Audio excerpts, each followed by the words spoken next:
The storm hit Savannah Bay like a fist through glass.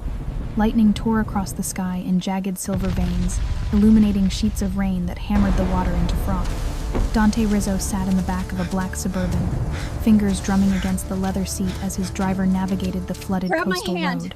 You have to pull The meeting yourself had out gone now. well, too I well, can't. It perhaps. hurts. In his world, easy victories often preceded harder falls. Then he saw it. A streak of fire against the dark clouds, descending too fast, too steep. The explosion came seconds later, a distant thunder that rattled the windows. His driver slowed instinctively. "Keep going," Dante said.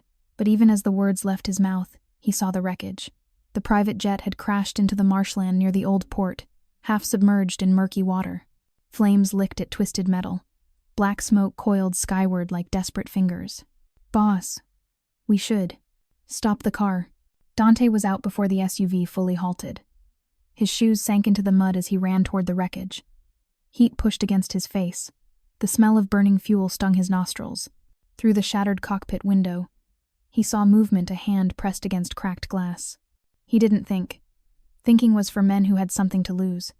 He dove into the oily water, the cold shock stealing his breath. His fist connected with the window once, twice. Glass shattered. He reached through, grabbed a wrist, and pulled. The woman came free in a cascade of water and blood. She was unconscious, a gash across her temple, her designer suit torn and soaked. Dante hauled her to shore just as a secondary explosion ripped through the fuselage. The force knocked him forward, but he kept his grip, dragging her onto solid ground.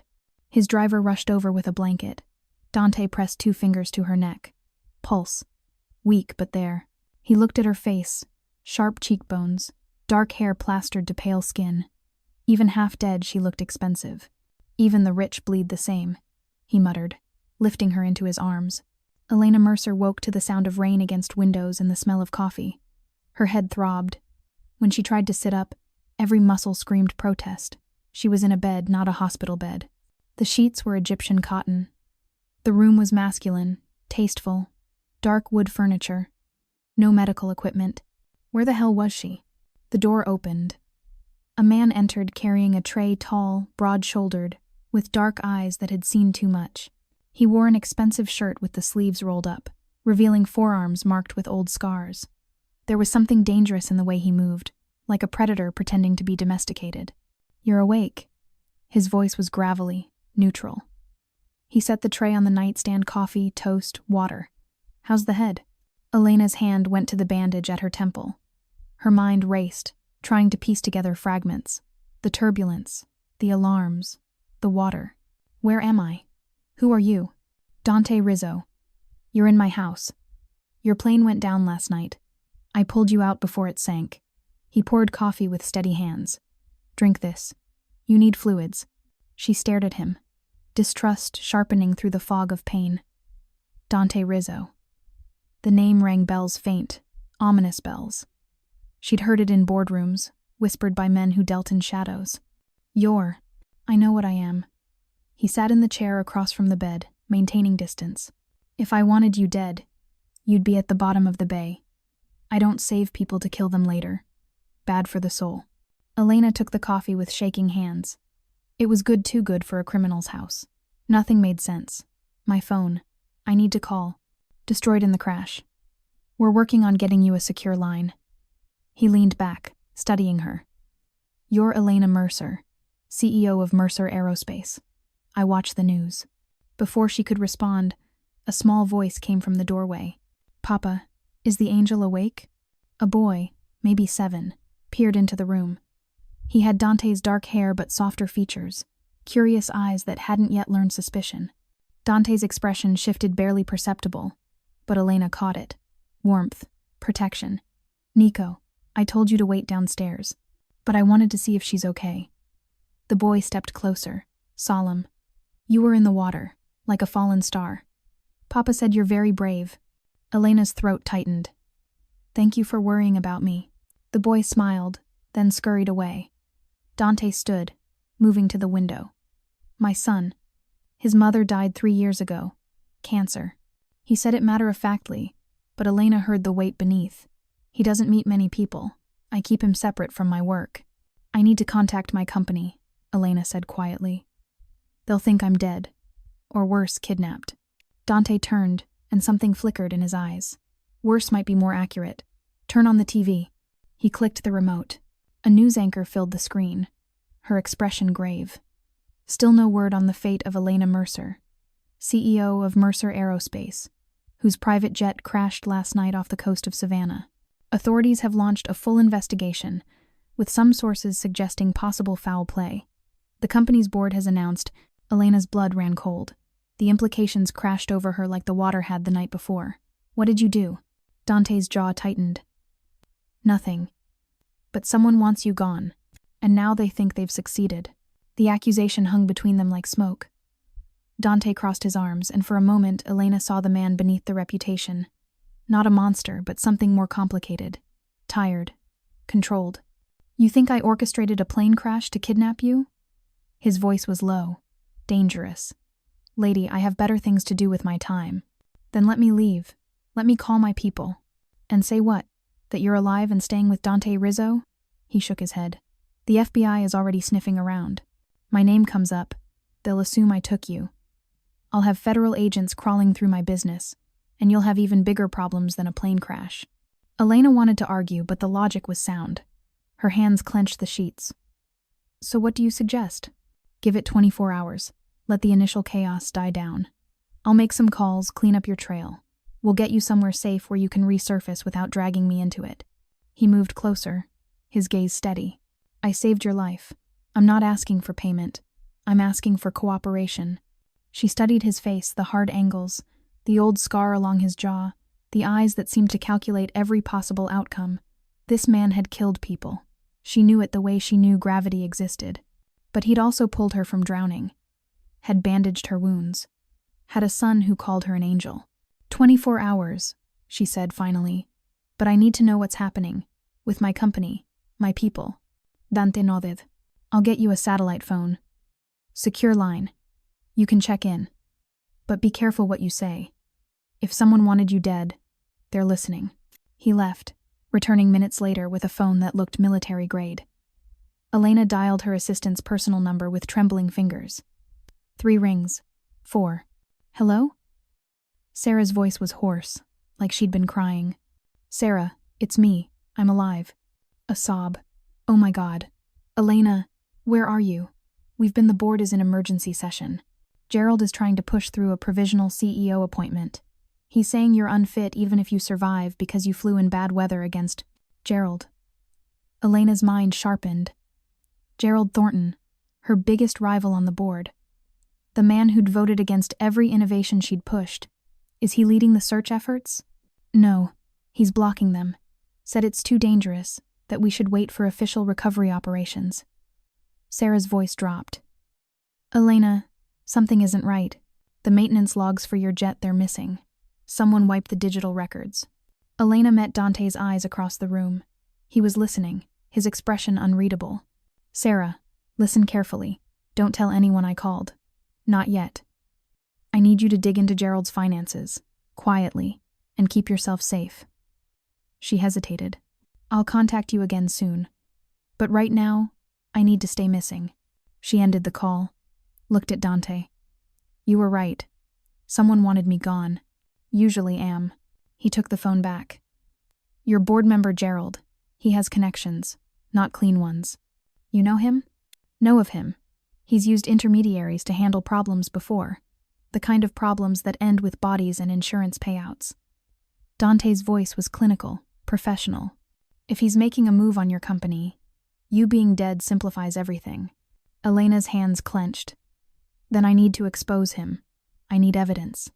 Not yet. First, you need to survive. Evidence doesn't matter if you're not around to present it. He moved toward the door. Rest. Recover.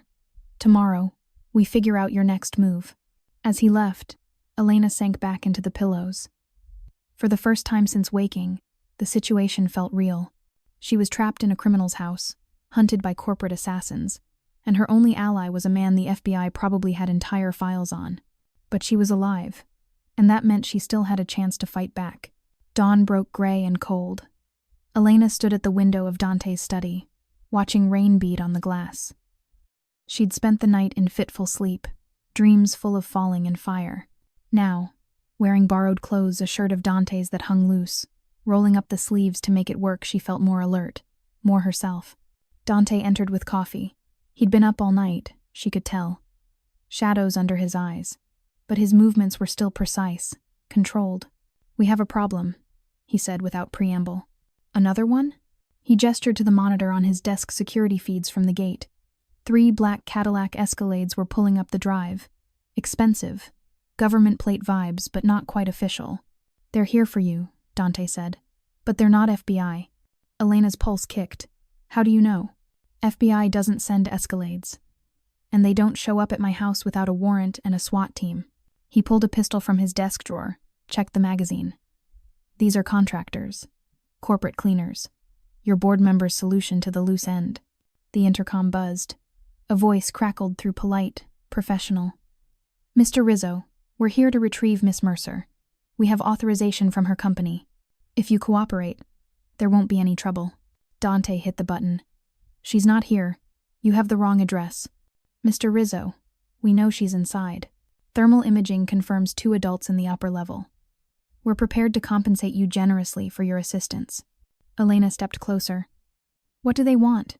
"To finish the job. Make it look like you died in the crash, or disappeared mysteriously.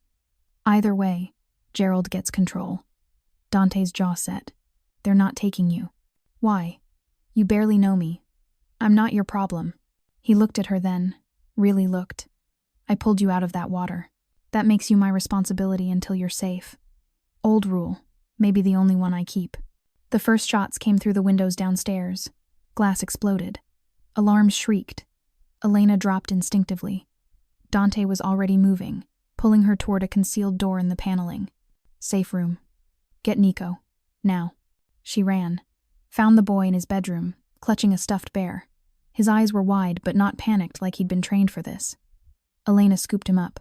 "Your papa needs us to go somewhere safe. Can you be brave?" He nodded against her shoulder. The safe room was behind a false bookshelf, reinforced steel. Cameras, supplies. Dante sealed them inside. Through the monitors, Elena watched men in tactical gear sweep through the house. "Stay here," Dante said, handing her a second pistol. "You know how to use this?" "No. Safety's here. Point. Pull. Don't hesitate." He moved to the door. "I'll handle this." "Don't." He paused. "Should have stayed in the house." Then he was gone.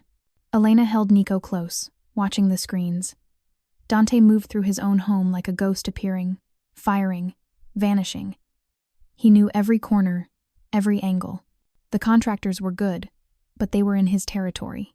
One by one, they fell. Some wounded, some worse. It was clinical, efficient. No rage, no hesitation, just survival mathematics. Then the last man got smart. He grabbed a framed photo from the mantel, Nico's birthday picture, and held it up to a camera. "Rizzo, I know you can see this. You want your kid to grow up? Send out the woman." Elena's blood froze. Beside her, Nico whimpered. The response was a single shot through the wall. The contractor dropped. Dante stepped into view, blood on his sleeve, his expression carved from stone. "Nobody threatens my son." Minutes later, he opened the safe room. His shirt was torn, a graze along his ribs bleeding through. But his eyes went immediately to Nico. "You okay, buddy?" The boy nodded, launching himself at his father. Dante caught him one-armed, wincing. Elena stepped forward, medical instinct kicking in despite her own injuries. "You're hurt. Sit down." "It's nothing." "Sit. Down." She found the first aid kit, began cleaning the wound. Her hands shook, but she forced them steady. "You just fought off 6 armed men. 7. One stayed in the car." He looked at her, something shifting in his expression. "You would have left. With them. If I'd told you to."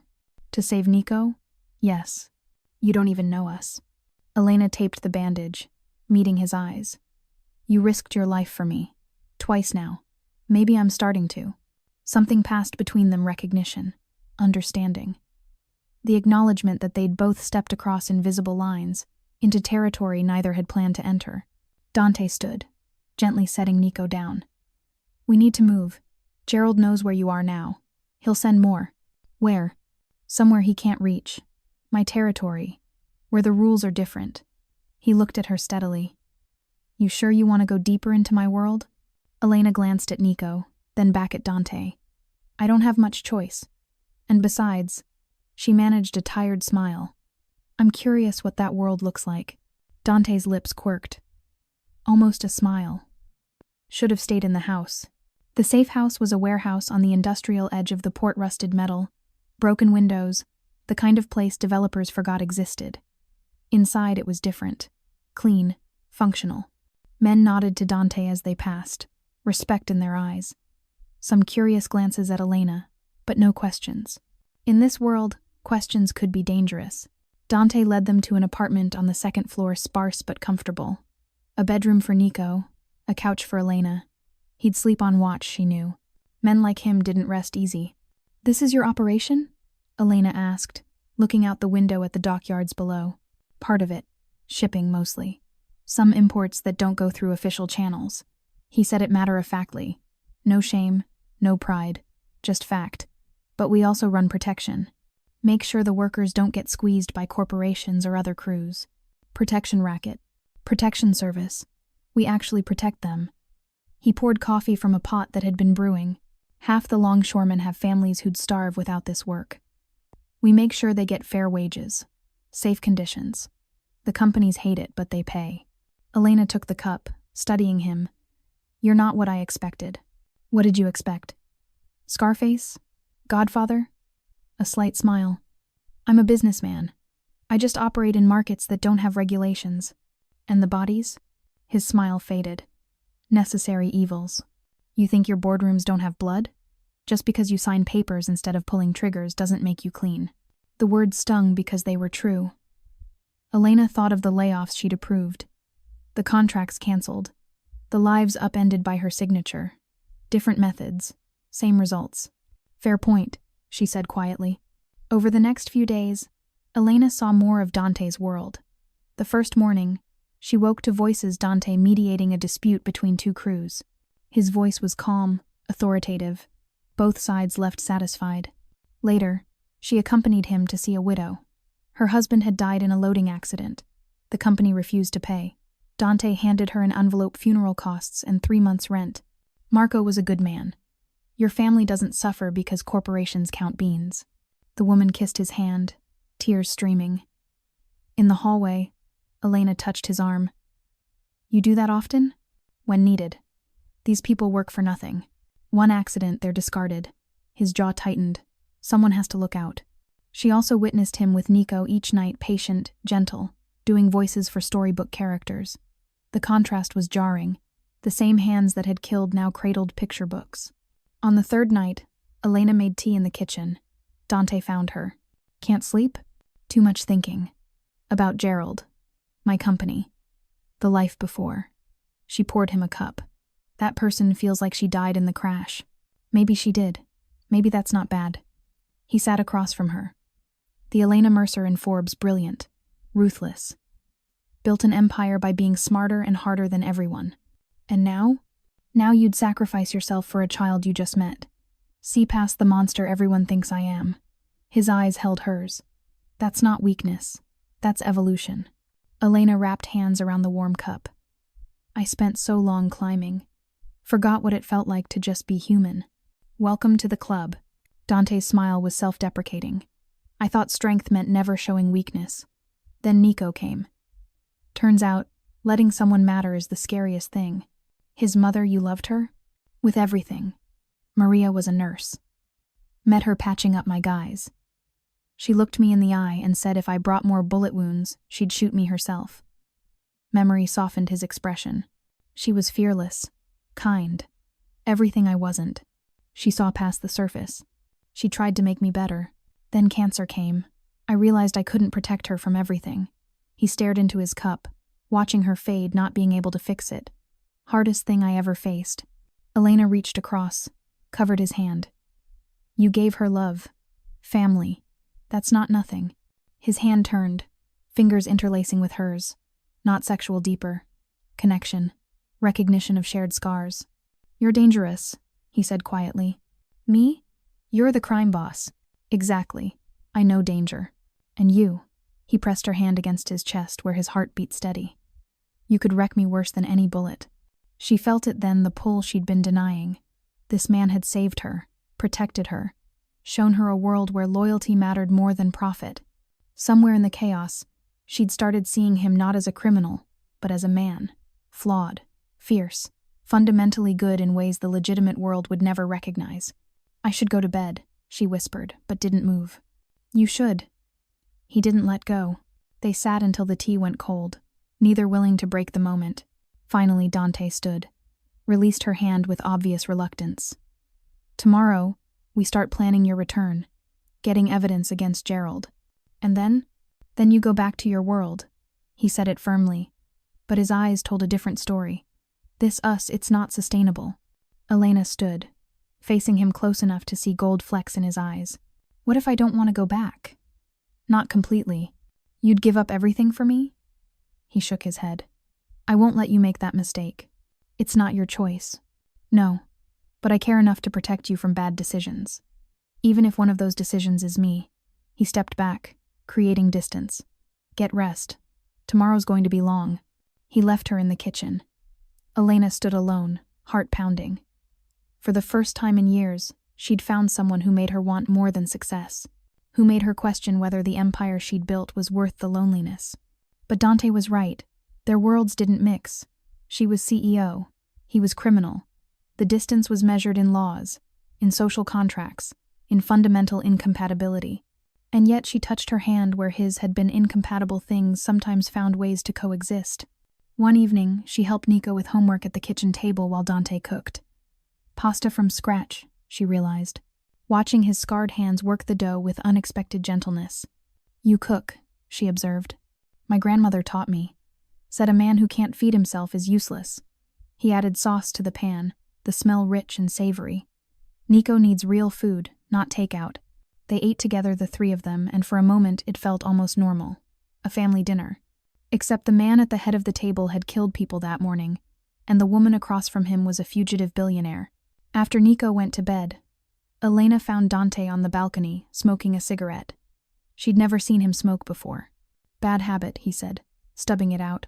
Only when I'm thinking too hard. About? How to get you out of this. Gerald has resources. Connections. He'll keep coming. Elena leaned against the railing. Below, the docks were alive with night activity. Legitimate and otherwise. Maybe I don't want out. Maybe I want to fight. That's not your world. Neither is yours, apparently. You have a son. You make pasta from scratch. You protect dock workers. She turned to face him. For a criminal, you cook decent pasta. He almost laughed. Almost. Don't romanticize me. I'm not a good man. No, but you're not a devil either. She held his gaze. You're just a man trying to survive. Like the rest of us. Something shifted in his expression. The walls he kept so carefully maintained showed cracks. You should get some rest. Tomorrow we start planning your comeback. But neither of them moved. The night stretched between them, full of unspoken things. Recognition, attraction. The dangerous pull of two people who shouldn't fit but somehow did. Finally, Elena went inside. But she felt his eyes on her back, and knew sleep would be a long time coming. The attack came at dawn. Elena woke to alarms and shouting. Dante burst into her room, already armed, face grim. Gerald's people. They found us. Get Nico. Basement. Now. She didn't argue. Ran to the boy's room, scooped him up still half asleep. He didn't cry, just clutched his stuffed bear and buried his face in her shoulder. She'd learned in these days that Nico had been trained for this. A child who knew evacuation drills the way other kids knew fire safety. The basement was concrete and steel, a bunker designed for exactly this scenario. Dante sealed them in, thrust a gun into Elena's hands. You remember what I taught you? She nodded. 3 days ago, he'd taken her to the makeshift range in the warehouse's depths, shown her how to hold, aim, breathe. She'd been terrible at first, flinching at every shot. But Dante had been patient, adjusting her grip, steadying her hands with his own. You won't have to use it, he said now, but his eyes said otherwise. But if someone gets past me, I'll protect him. I promise. He looked at her, then really looked, and something passed between them. A moment of absolute understanding. This might be goodbye. They both knew it. "I don't save people twice," he said, echoing his words from that first night. But this time, there was a ghost of a smile. Then he was gone, sealing the door behind him. Elena held Nico close, watching the monitors. 8 men, heavily armed, moving through the warehouse with tactical precision. Not contractors this time, professionals. Military training evident in every movement. Dante moved through shadows like smoke. 1 fell. 2. But they were learning his patterns, adapting. A grenade flash, not fragmentation, disoriented him. 3 men converged. Elena's heart stopped. Watched Dante go down under their combined weight. Watched them, drag him into view of a camera, zip-tie his hands. The lead man, tall, scarred, military bearing, pulled out a phone, made a call, then looked directly at the camera. "Miss Mercer, I know you're watching. You have 60 seconds to come out, or we execute Mr. Rizzo. Then we'll break down that door and take you anyway. Your choice." Dante's head snapped up. "Don't. Elena, don't you dare." A boot to his ribs silenced him. The mercenary started counting. 60, 59, 58. Elena looked at Nico. The boy's eyes were wide but dry. He touched her face. "Papa told me," he whispered. "If bad men come, and they want you, you don't go. That's the rule. 30 seconds, Miss Mercer. Mr. Rizzo's life is in your hands." She made her decision. Pressed the intercom button. "I'm coming out." But the boy stays locked in. "You don't touch him." "Elena, no." Dante's voice, raw with desperation. "Damn it. Stay in there." 20 seconds, and we start with his kneecaps. She kissed Nico's forehead. "Remember what your papa taught you. Stay quiet. Stay hidden. Help will come." She put the gun in his small hands. "Only if they break through. Only then." The boy nodded, tears finally falling, but his hands were steady on the weapon. Elena unlocked the door, stepped out, hands raised. The mercenaries grabbed her immediately, zip-tied her wrists. The leader approached, professional courtesy in his bearing. "Smart choice. Mr. Thornton will be pleased to close this chapter. Gerald sent you personally?" "Hired us, yes. Substantial fee to clean up his mess." The man shrugged. "Nothing personal, just business." Dante was on his knees, blood at the corner of his mouth, eyes locked on Elena. "You stupid. Noble." He couldn't finish, rage and fear choking him. "I'm sorry," she said quietly, "but I couldn't watch you die." The leader checked his watch. "We're on a schedule. Kill Rizzo. We'll stage it as a gang hit. Miss Mercer comes with us for debriefing." Debriefing meant execution. They both knew it. Elena met Dante's eyes one last time, tried to memorize him, the sharp angles of his face, the scar on his jaw, the way he looked at her like she mattered more than anything. A mercenary raised his gun to Dante's head. Then the world exploded. Not grenades, not gunfire. Something worse. C4, strategically placed, detonated remotely. The warehouse's support pillars crumbled. Part of the roof caved in. Chaos erupted, smoke, dust, screaming metal.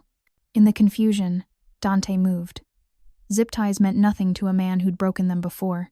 His hands came free. He grabbed the nearest mercenary's gun, shot 2 men before they registered what was happening. Elena threw herself sideways as bullets flew. Landed hard, felt her zip ties catch on a piece of rebar. Pulled. The plastic snapped. More explosions. Outside now. The cavalry, Dante's men, responding to his emergency signal. A full assault on the mercenary team's rear. The leader tried to grab Elena. Dante shot him in the shoulder. The man went down, professional composure finally cracking. "You picked the wrong devil," Dante said, standing over him. Then he looked at Elena. "Get to Nico. Get out. Tunnel in the back wall of the basement leads to the street. What about you? I'll finish this. Then I'll find you." He pressed something into her hand, a key. "My boat. Marina. Slip 42. Go. Now." The remaining mercenaries were regrouping. Dante pushed her toward the basement. "Elena, go." She ran. Found Nico still in the bunker, gun in his lap, face tear-streaked but determined. "We're leaving. Your papa's orders." The tunnel was narrow, dark, smelling of earth and old concrete.